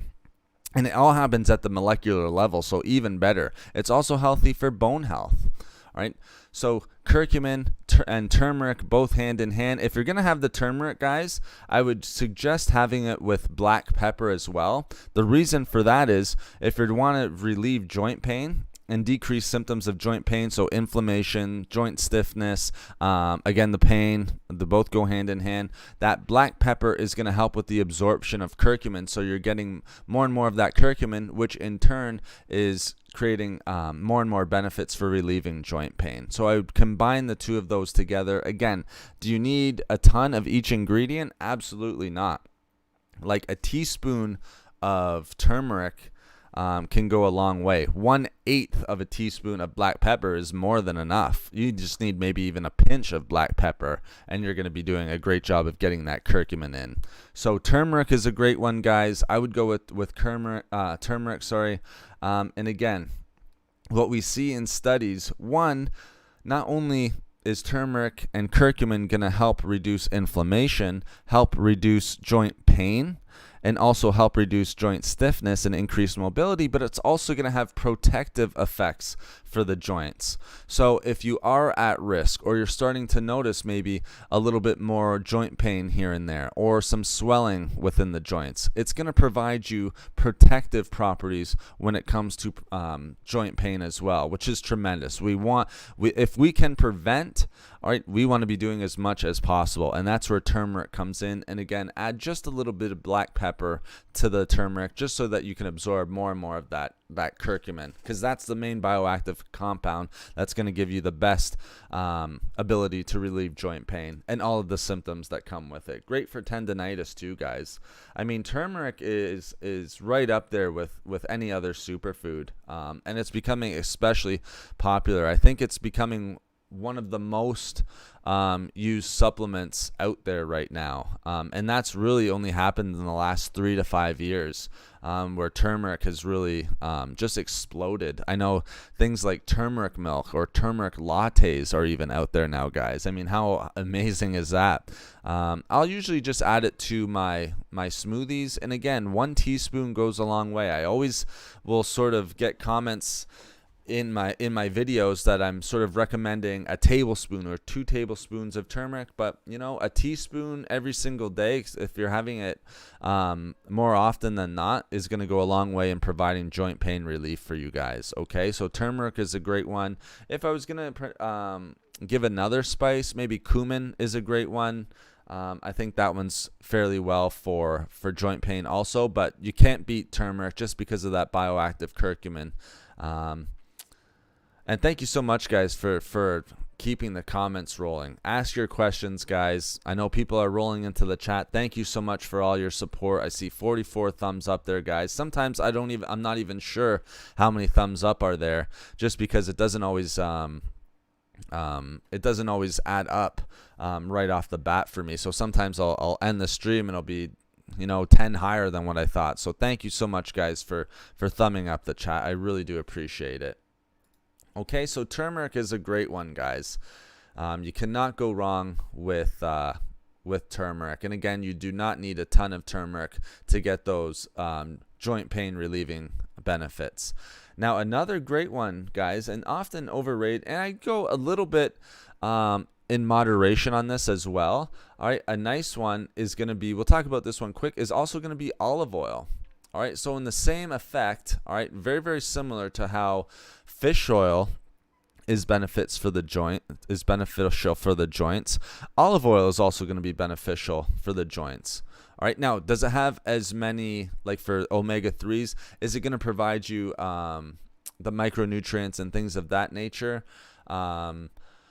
Not as much omega-3s, that's for sure. Very, very small amount of omega-3s in olive oil. But what it does have, all right, is it has polyunsaturated fats, very high in polyunsaturated fats, and monounsaturated fats, which are good for our joints. But it also contains a substance known as oleocanthal. All right, and oleocanthal is an amazing compound for overall joint health. All right, that's why olive oil is so amazing. All right, so what oleocanthal is, all right, it's an anti-inflammatory compound. All right, and those anti-inflammatories, if we're trying to reduce joint pain and symptoms of joint pain, stiffness, all of that stuff that I've mentioned prior, then we really want to be hitting on those anti-inflammatories. All right, so it has oleocanthal. All right, it'll trigger certain enzymes within the body, all right, that will block inflammation from occurring. So again, not only will you reduce inflammation, but you get the protective effects or protective joint effects from olive oil. Now again, because you're not getting a ton of micronutrients, it's basically a fat, so you have to watch out for your calories. You're not getting a ton of micronutrients. I think basically pretty much the only micronutrient that you're going to be getting from olive oil is going to be vitamin E, and even that is very small amounts. All right. Just make sure you're having it in moderation. The nice thing about oleocanthal and olive oil is you don't need a ton to be able to get those joint pain relieving abilities and properties. So olive oil is another nice one, guys. And wow, you guys are smashing the thumbs up button right now. Thank you so much. So olive oil is another great one, guys. And you guys have probably heard it, the Mediterranean diet. I've even heard that so many times this week. It's funny, the Mediterranean diet and also the paleo diet. It seems like those two are coming around more so than intermittent fasting and keto. I mean, keto and intermittent fasting are both super popular right now, especially on YouTube. It's funny, people always ask me why I don't make more videos on keto and intermittent fasting. It's just so popular on YouTube right now, but I usually don't make videos based on that type of stuff. I think there's pros and cons to keto, just like I think there's pros and cons to any diet. I think the best diet is the one that you can sustain, all right, and you can make a lifestyle change on. But it's funny, I do get a lot of comments on why I'm not making more videos on keto. I mean, if you guys want more keto information, I'd be happy to provide it for you. I talk about keto literally every single day with clients. So if you guys want more keto or intermittent fasting, then you guys just let me know, because I can provide that for you guys quite simply. There might be a stream on keto diet out there right now. But again, going back, we got olive oil, huge in the Mediterranean diet. We know that olive oil, again, is going to reduce joint pain, reduce joint stiffness, and also reduce the risk of developing arthritis, and even reduce the risk of reducing rheumatoid arthritis. All right, we see that in numerous studies. So olive oil is a great one, guys. Now, another one that might come as a little bit of a surprise to some people, all right, is cherries. All right, we know that blueberries, all right, and certain fruits are going to be like your superfoods. Blueberries, absolutely a superfood. I would add that to any list of superfoods just because of its high antioxidants, its amazing amount of micronutrients, its good fiber levels. It's low in calories. Just tremendous antioxidants and anti-inflammatories. Just tremendous superfood ability when it comes to blueberries. But the thing with cherries that we have to remember is, one, you can keep it in moderation. Some people will have it with tart cherry juice. If you have that, keep that in moderation, guys, because you want to make sure you're not getting a ton of sugar. You can even add water to it so that you're kind of diluting it a little bit. But the thing with cherries, and why cherries are so helpful when it comes to reducing joint pain, is that they have a ton of antioxidants that are specifically important for reducing joint pain, for reducing joint stiffness and everything of that nature. One of those compounds, all right, we know it's high in polyphenols. We know it's going to be high in flavonoids. We know it's high in vitamin C. But the one antioxidant compound that's really going to help for reducing joint pain are compounds known as anthocyanins. And those are the new, unique ones that I tend to bring up quite often, guys, just because they're a little bit tougher to get. They're usually more in sort of dark red fruits or vegetables, or in blues, like a blueberry, like grapes, things of that nature. And they're very, very potent antioxidants and can do a great job of reducing joint pain. So cherries, I think, are right up there. You could put them right up there with blueberries, but I would put cherries even ahead of that, guys. Let me just answer some of these right here. Yes, ginger, turmeric, and curcumin is awesome. Yes, also great for the immune system. We need to keep our immune system up, especially in these times. Absolutely, immune system is very, very important. That's why with my diet, supplementing with vitamin C, vitamin D, magnesium, zinc. I take an antioxidant. So it's kind of like this antioxidant compound. So, adding things like vitamin A, vitamin C, vitamin E, selenium, things of that nature. Those are going to help boost up your immune system. It's a nice antioxidant sort of complex right there. All right, selenium is very underrated. That's why Brazil nuts are so good. And remember, if you're having Brazil nuts, guys, loaded with selenium, the best source of selenium out there. Again, you really only need 1 to 3, I would say 1 Brazil nut in order to get your selenium. And 50 thumbs up. Thank you so much, guys. I really, really appreciate it. Honestly, I do. It's very, very hard to believe that we do these chats, and 50 thumbs up there already. So thank you so much, guys. But yes, absolutely, with cherries, and the nice things with cherries too, potent antioxidants, great micronutrients. But going back to our joint pain relief, one, amazing ability to reduce inflammation. And that inflammation, remember, I keep going back and back to that because that is that huge marker when it comes to joint pain. All right, reducing inflammation, those potent anthocyanin antioxidants and all the other antioxidants that I mentioned and micronutrients are going to be tremendous for reducing inflammation.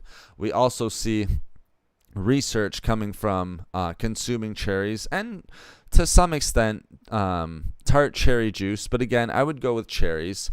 It can help to, again, protect the joints. We have protective properties, and it can help protect against the development of arthritis symptoms, and rheumatoid arthritis. So that's just tremendous. Can help reduce swelling, inflammation, and pain. So really, cherries, you cannot go wrong, guys. Absolutely cannot go wrong with cherries, or blueberries for that matter. But again, I want to give you the best of the best. I would pick cherries when it comes to joint pain. With cherries, again, keep it in moderation, guys. Again, you don't have to go overboard when it comes to cherries. A little bit goes a long way, just like with any of these foods that we're mentioning today. Wow, I just can't believe the thumbs up. I'm just seeing the 50 there. Thank you so much, guys. Now, again, let's talk about another one. Another great one for joint pain, relieving joint pain. We have to speak about a vegetable, guys. And again, what I always say, I know spinach is really popular. I know kale is very popular. But I always say the king of dark leafy green vegetables is going to be broccoli, just because you're getting so many, and people can agree with that, and that's fine. There's other ones that are super, like there's nothing wrong with spinach. Trust me, I have spinach every single day, and usually twice a day. I'll cook it in my eggs. I'll add it to smoothies. I'll have kale in my smoothies pretty much every day, but I try to get raw broccoli every single day as well. A huge fan of raw broccoli. The reason why it's so beneficial for joint pain relief in comparison, so again, it's not to say that spinach is bad or kale is bad, but in comparison to those other ones, broccoli is so important when it comes to relieving joint pain and for joint health and relieving those unwanted joint conditions and joint diseases, is because it contains antioxidants and compounds, the major compound being sulforaphane, and that's because broccoli contains sulfur compounds. All right, now what sulforaphane does, that compound specifically, and also different types of strong, potent sulfur compounds, is they work as antioxidants. All right, so they're antioxidants found within broccoli. And again, antioxidants is going to be great because it's going to help to reduce inflammation. And that's how we're reducing joint pain. So broccoli, I think, is just a tremendous choice if you're trying to relieve joint pain, guys. Again, sulforaphane suppresses certain compounds in the body. All right, there's certain compounds that are going to increase inflammation in the body. What sulforaphane does, and sulforaphane found in broccoli, is it reduces and suppresses these substances, all right, from reducing inflammation, and actually decreases inflammation. So you're getting a 2-for-1. Not only are you preventing the increase in inflammation in the body, again, which can lead to joint pain, stiffness, swelling, but you're also reducing inflammation at the same time. And so what studies have found then is, one, you can lessen joint pain, like we just said, through sulforaphane, but you can also decrease the severity of symptoms related to joint conditions, such as arthritis, again, like joint pain, like swelling, a lack of joint mobility, and even just going back to the pain.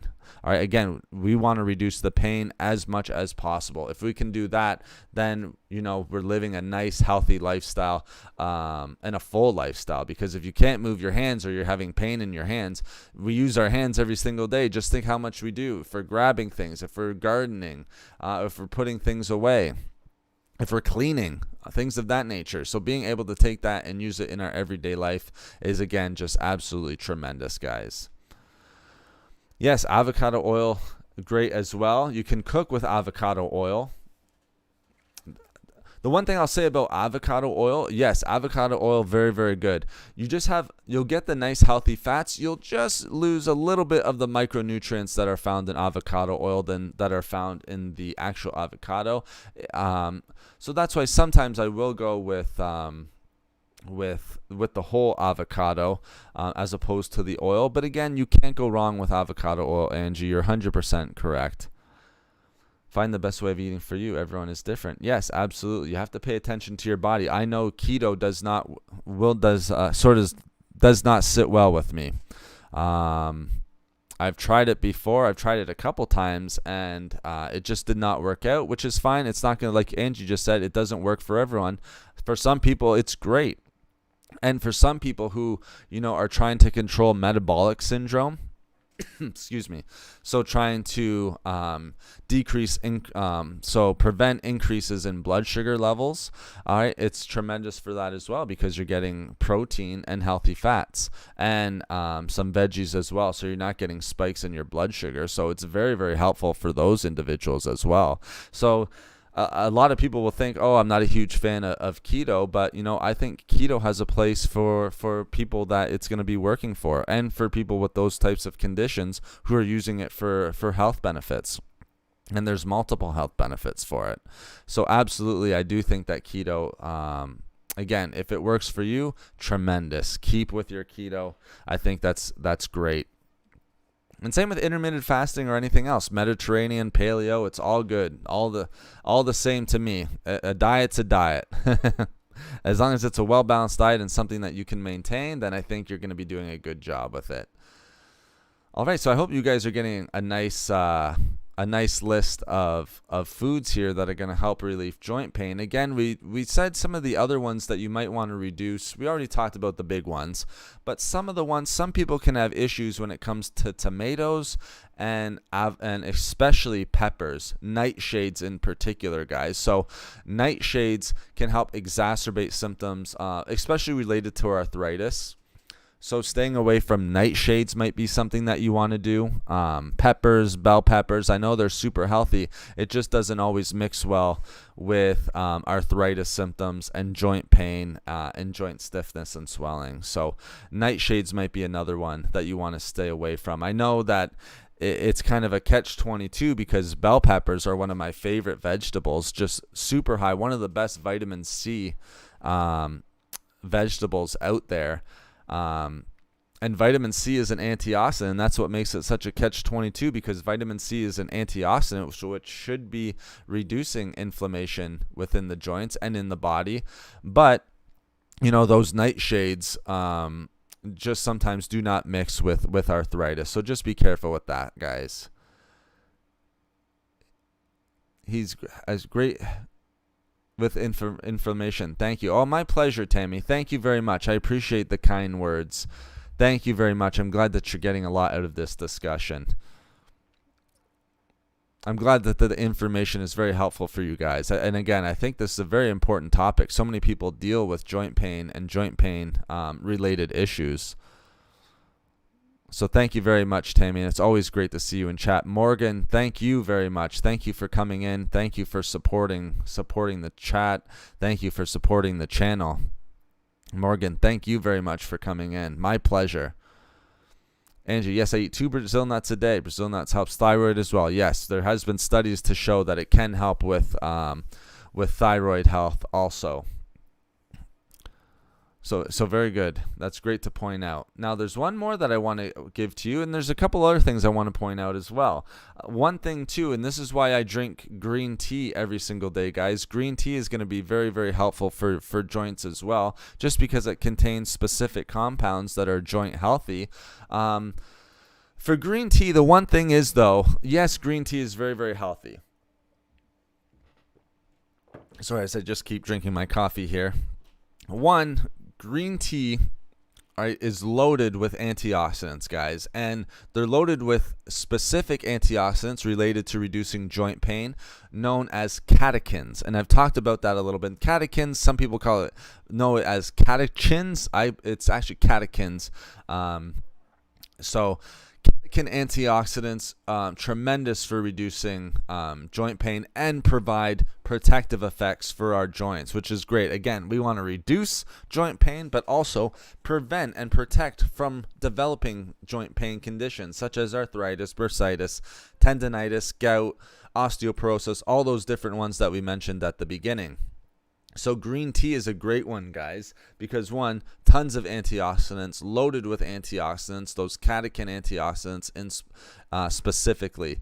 We also see in studies, guys, not only are catechins able to provide protective effects for our joints, but it also contains a compound and a substance. Again, I have to call it short term. It's called as EGCG. All right, if I tried to pronounce that, it'd be very tough. It's like epigallocatechin 3 gallate, I think. All right, so epigallocatechin 3 gallate. Easy way to remember that is EGCG. And again, protective effects for the joints. And the other nice thing about, man, I think I did pretty good there pronouncing that. So I took it on my first one. I don't think I did too bad with that EGCG. You guys let me know. But EGCG, the nice thing about with EGCG, again, protective effects for the joints, but we also know that it can help to protect from cartilage damage and help keep cartilage strong. And so the nice thing about that, and one thing we haven't mentioned too much, but another condition that can lead to tremendous joint pain and joint conditions, unwanted joint conditions, is osteoarthritis. So we mentioned arthritis, rheumatoid arthritis, but we also know that green tea can help reduce the risk of developing osteoarthritis as well. So we have tons of antioxidants, not just catechins, but catechins are going to be your main source to protect from joint pain, but also all the antioxidants in there, but also EGCG, protective effects on the joints and from osteoarthritis and cartilage damage. All right, look at that. I'm going to catch up on some of the comments. Cynthia, great to see you. Thank you so much for joining us today. You love your broccoli. Yes, so do I. I love broccoli. I'm very lucky in the fact that I can eat raw broccoli fairly easy. Sometimes I'll have like lean protein, so maybe like chicken, maybe like brown rice, put a little bit of like low calorie, something low calorie on the chicken and the brown rice. Again, I don't eat it plain. I have to live a little bit, guys. If I was eating it plain, it's not something I can sustain. So I do add things onto it as well. Good afternoon to you, Cynthia. Happy Sunday. I hope you're doing excellent today. Again, thank you so much for joining us today. I really do appreciate it. Do not forget about onions. So great for the body. All of these things has helped my sports injury. Yes, absolutely. Now, when we talked about garlic, Angie, you're absolutely right. We talked about garlic's ability due to its anti-inflammatories, its sulfur compounds, just like with broccoli, sulfur compounds acting as an antioxidant, its tremendous anti-inflammatory compounds, and its bioactive compound, allicin. Now, onions and garlic go hand in hand of the same family, so onions are going to be very helpful as well. Garlic and onions are very, very helpful when it comes to joint pain as well. I'd go, if I was to choose one, I'd go with the garlic. Some people are a little bit more susceptible to, it's almost like nightshades when it comes to onions. Again, that's not everyone. I think pointing out onions is just fine there, Angie. And look at what you're mentioning here, helping with your sports injury tremendously. So that's great. Tons of micronutrients and antioxidants in onions as well, especially those red onions. Red onions can provide those anthocyanin antioxidants as well. Well said. Thank you for all those useful. Oh, well, thank you, Cynthia. I appreciate that. Thank you for the kind words. Thank you, everyone, for the kind words. I really do appreciate it. I appreciate the support. It's just anything for restless leg syndrome. That's interesting, Morgan. Something I would have to look more into. It's something that I've definitely looked at before, just because I have a couple clients that are dealing with it. A lot of it is just like hereditary. It's unfortunate. I'm sorry to hear that you're going through that. Again, that's going to be something that you're going to want to speak with your medical practitioner about. There are some things I know there's, again, I don't get into the medications. Again, that's going to be something that you deal with your medical practitioner about. I know some of the things, again, this is just from what I've read. Again, it's not medical advice or anything like that. Some of the things that that's kind of helped with restless leg syndrome and restless leg syndrome symptoms is iron, increasing iron, also increasing vitamin D. Could also maybe help with vitamin E and vitamin E supplements. Exercise could be helpful for you. Stretching and massage could be helpful in that sense. Again, I'm not trying to come as a medical practitioner to answer that question. Those are just studies that I've read, which could help with restless leg syndrome, because it seems like that's becoming more and more prevalent in today's day and age. So I apologize, I can't go more and more into that, and I wouldn't want to go more and more into that just because, again, it's not coming from a medical practitioner, but those are some of the things that I've read. I hope that helps, Morgan. And again, please speak to your medical practitioner about that. Deborah, what an awesome live. Thanks for the great info today. Oh, my pleasure, Deborah. Thank you. And thank you, Deborah, for the great support. Awesome support from you, Deborah, all the time. Thank you very much. It's greatly appreciated. You're consistently in the chats, consistently being very generous in the chats as well. Your generosity does not go unnoticed. Even the discussions on TikTok on there. So And I am on TikTok, guys. Foods for Health on TikTok. You can follow me. I'm going to be getting back to some videos on there. But I do answer questions on there also. So you can find me on TikTok. I think it's at Foods for Health. Jeez, I'm showing my age today, aren't I? But Deborah, you can vouch for me. I am fairly active on TikTok. If I don't get to you in a day, then it's usually just because I'm not on it all the time. But I try to get on there as much as possible. But yes, it's at Foods for Health. So that's my TikTok, guys. Like I said, there will be more videos going up. I think I only have a few of them right now, but they're doing fairly well. And it's fun for me. It's nice and easy. It just sort of sums up some of the discussions that we have on here as well. Yes, most annoying. Prescribe. Yeah, I've heard that before. Gabapentin. I've definitely heard of that, and that of course would be your medical practitioner. That's not something that I would ever recommend to you or tell you to take myself, but that's one of the things that I have heard, Morgan. So thank you for sharing, and I hope it gets better for you. I know it can be very very annoying and really affect your sleep, but hopefully it gets better. You're welcome. Have a blessed day, my friend. Thank you, Deborah. Thank you very much. I appreciate it, and I hope you have a blessed day as well, and a nice, healthy, safe day, and everyone else here in the chat. So happy to be spending my Sunday morning with you and everyone. Love this interaction. That's great, Angie. And the same thing with me. I love spending these Sunday mornings with you. I think 2 a week is quite nice. Wednesdays are a little bit tougher. I know it's harder for people to get on. And thank you, Deborah, for vouching there. I try to be on there as much as possible. I'm using the community tab here more and more to speak with you guys. But if you want to reach me, you can reach me sometimes on TikTok, and I can answer some questions on there for you guys. But I'm trying to use the community tab a little bit more here on YouTube just to be able to speak with you guys a little bit more often.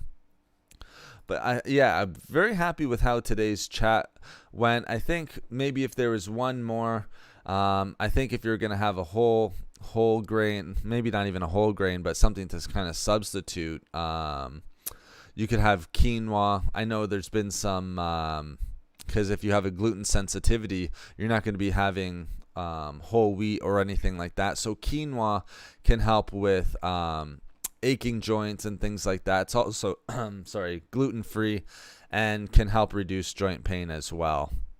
So quinoa might be a nice substitute for people who are dealing with whole wheat issues or gluten sensitivities and things like that. So no, I think that was a great chat. I love the early morning chats. Like I said, Wednesdays are a little bit tougher because, again, I go a little bit earlier. But I know people work.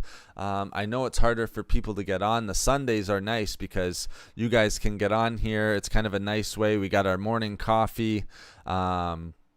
Lorraine, thank you so much. Lorraine, it's great to see you. I see you in the community chat as well. It's great to have our back and forths. I appreciate that. Thank you so much, Lorraine, for coming in. Angie, thank you. Yes, Deborah, see you next week. Got to run. Have a wonderful day. Thank you, Deborah. Take care. Really appreciate you. And I'll definitely see you next week for sure. And there'll be more videos going up this week. And, hey, maybe even some TikToks. So thank you very much, Deborah. I appreciate it. And have a wonderful, healthy day. Thank you so much. Lorraine, like I said, great to see you. Angie, thank you so much for the interaction. Everyone else in here, I wish I could scroll up here and thank everyone that's been in here. Morgan, I can see Cynthia. Thank you so much. Tammy, I know Tammy was in here. Michelle, I know was in here. Gosh, I hate forgetting people. Al Blackshear, Brian Rose, Big Brother was in here.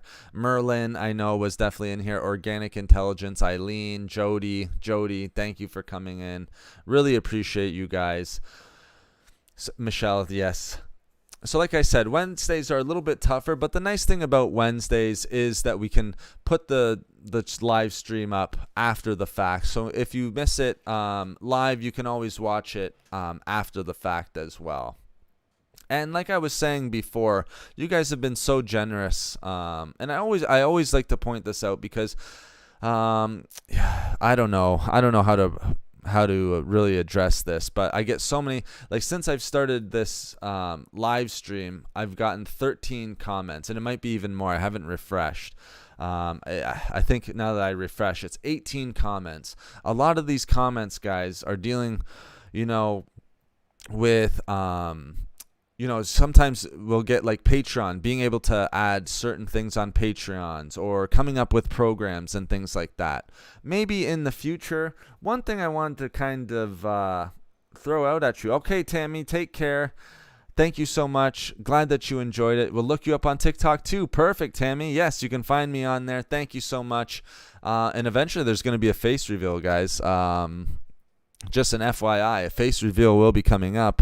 It's sort of long overdue. But what I want to sort of do as well is branch out, kind of create some programs for people, not specifically for individuals, but just some healthy eating and some healthy sort of programs that you guys can follow. If you're trying to increase something here, maybe weight loss, something there, maybe even creating a channel where we're focusing on movement and exercise and things like that. It's such a big part of my life. I don't know why I wouldn't do something like that. Nutrition and movement go hand in hand with my lifestyle. I think people can get good value from that as well. Those are all ideas that I'm playing with. I have online clients. So all things that I'm sort of playing with. It's just I do not want to create a membership on here because I don't want to price people out from being able to ask their questions in here. What some people are kind of throwing out is starting a Patreon so they can get increased information. I don't know about that. We'll see. You guys let me know what you think. But, the best way to do it if you want to support the channel, I always say, is just through the super chats and the thumbs up and just showing up, to be honest with you. Just showing up is more than enough for me, and watching the videos. I really appreciate that. Trust me, if it wasn't that, I would not be in this for the last 7, 8 years, 9 years doing these videos for you guys. So again, this is always just things I like to bounce off you guys while we're in here live, because these things do come up a lot, and it's getting to the point now where it's coming up more and more. Maybe as the channel is growing, I'm not sure. I see 322,000 subscribers right now. The channel's fairly big, and that's because of you guys. And, at the end of the day, I just want to be able to give as much value to as many people as possible.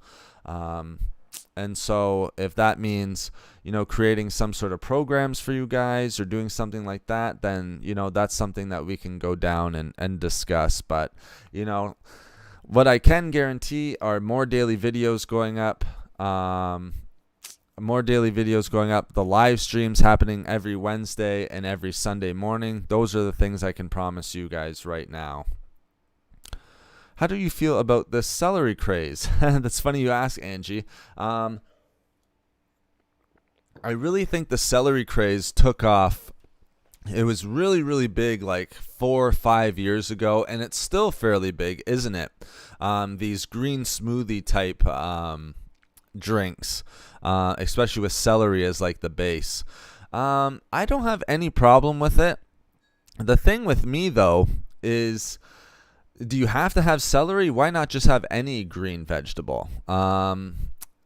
People will sort of jump on. I mean, I have a celery juice video, and it's not really kind of promoting you only have to use celery. It's kind of just promoting the health benefits of celery juice, and it's a fairly popular video. But again, I'm not one to limit only having celery. Do I think you can put celery in a smoothie? Absolutely. I would put it in there. Great fiber, low in calories, tons of micronutrients, healthy compounds, antioxidants, anti-inflammatories. That's why it's so popular. All those things that I just listed, and especially low in calories. It's mostly water. So, it makes sense to me why celery is so important. Again, everything that I just mentioned, and it's low in calories. But again, you don't have to limit yourself to just celery. You can add any green. It could be broccoli. It could be, kale. It could be anything. Celery's fine too, though. If you want to put celery in there, then you absolutely can. Do you have to put celery? No. I'll be honest, there's only been one time where I made a green drink and had celery in it, and it wasn't for me. Maybe it was just I've never put celery in a smoothie. I'll for full disclosure, I've had family members that I've had put celery into smoothies, but I just haven't needed to put it in there. I get enough spinach, I get enough kale, I have my turmeric powder. Sometimes I'll throw broccoli in there. That's enough for me. I'm happy with that, and I'm getting enough vegetables throughout the day. So it's an easy way to get some antioxidants, an easy way to get some vegetables in there. But you don't need to limit yourself. But again, it's just up to you. It's like the difference. To me, it's like asking, should I put spinach or kale into a smoothie? Well, you can't go wrong with either of them. Should I have an apple or a pear? Again, you can't go wrong. Raspberries, blueberries, I think you guys get the point. Both those choices are tremendous. I hope that kind of answers the question, Angie. Again, I just like keeping it simple. That's what I always try to give to you guys. Just simplicity. A lot of the times you can read so much. It kind of drives funny. I was looking at nutrition books last night. I'll give you guys a little story. I was looking at nutrition books. I don't even know where to start when it comes to nutrition books. There is so much out there when it comes to nutrition books. What I like looking at is, what are the health benefits of certain herbs? What are the health benefits of certain spices, of vegetables, of fruits? If you try to get into all these different diet type nutrition books, you read an intermittent fasting book, that's the diet for you. You have to do intermittent fasting, or at least you hear all the benefits and you don't hear any of the benefits about anything else. It's important to know that, but you're losing out on a lot of the other stuff. If you do it on keto, same thing. We know the keto benefits. We're losing out on some of the other benefits of other diets. So I like to kind of just go through each in every food, and you see that on the daily food videos. Go through the foods and then see the benefits, the specific benefits of those foods right there. But it's really hard to choose nutrition books. It's like, where do you start? And I've been researching this for almost 10 years, and even I'm having issues because I want to increase, start adding some of the nutrition books. But just finding studies is very helpful as well. But those nutrition books, you can really go down a rabbit hole. And I think at the end of the day, you just need to keep it simple. Calories in versus calories out, healthy foods, all of those great stuff. Oh, looking forward to that, Cynthia. That's great. Perfect. I'm glad that you are. It's always great having you in here, Cynthia. Same with you, Michelle. That sounds great. Perfect. Thank you so much. Oh, I did intermittent fasting, okay, and lost 20 kilograms. Congratulations. So see, Morgan, intermittent fasting worked for you, which is tremendous. Now, are you still doing intermittent fasting? Because now the real test, Morgan, tremendous job. Congratulations. That's a tremendous amount of weight. Great job. Now the real test becomes, do you continue with intermittent fasting, and will you maintain the weight loss? I think all signs are pointing to yes. All right, I'm 100% confident in you. Just with a lot of people, sometimes they'll go on keto, lose the exact same, maybe 20 kilograms, let's just say, but then they start introducing, other foods. They get off keto, and then they'll gain back, or they're yo-yoing back and forth just a little bit. So, again, if you have any diet questions or any questions related to weight loss or anything like that, guys, that's my bread and butter. So don't be afraid to ask me. Yep, you're keeping it up. Just what I thought, Morgan. That's what I said. I had 100% confidence in you, and look at that. You're keeping it up. Good for you. Congratulations on that weight loss. That's no small feat. Congratulations, honestly. So thank you very much, guys. Let's end it there. I don't want to talk your ear off. We'll keep it there. I think we've been going for about 2 hours right now. It doesn't count down the amount of time that I've been going, but I'm pretty sure it's been almost 2 hours. So that's 2 hours, I hope, of great value for you guys, and for great value of everyone else that's going to be listening to this later on. Like I said, 2 hours of me interacting with you guys, absolutely amazing. 2 hours of me sometimes, I think, just talking and talking. Like I said, maybe sometimes I have the gift of gab. I hope it's not too much all at once, just kind of spouting off at you guys too much. But, these are the topics that I'm passionate about. These are the stuff that I research on a day-to-day basis, and basically is my life. So work-wise anyway, of course you have other hobbies, but, work-wise and even my own lifestyle, this is the stuff that I'm passionate about, and the reason why I love coming on and chatting with you guys. And thank you so much for the 54 thumbs up. Every single time we're getting closer and closer to like record thumbs up during our live streams. And I hope you guys got a ton of value out of these 2 hours of talking about foods to relieve joint pain and foods to avoid to relieve joint pain. And even asking, the thing is too, we put the title on there, or I put the title on there, and we talk about joint pain relief, but I also like getting into discussions about questions that you have. Like, we have everything from mushroom powders being asked, which is great. I think that was Brian who asked that, to fish oil supplementation with Deborah, ratio of EPA and DHA. I mean, we talk a little bit about everything on this. So I hope it was great value for your guys. We'll do another one on Wednesday. I like Wednesdays. I know it can be a little bit tougher for people to get on, especially in the mornings when I have to do it. So we'll keep working that out. I love the Sunday mornings. The Sunday morning ones are absolutely tremendous. I know you guys, it's a little bit easier to get on. Enjoyed the live. Thanks. My pleasure, Morgan. Thank you for coming on. Thank you for the support, guys. I really appreciate it as always. Great community here, like I said. And, I've talked to a few of you guys about working online together. If you guys have any questions about that, send me a message on TikTok. You guys know it's at Foods for Health. I'll put it on here.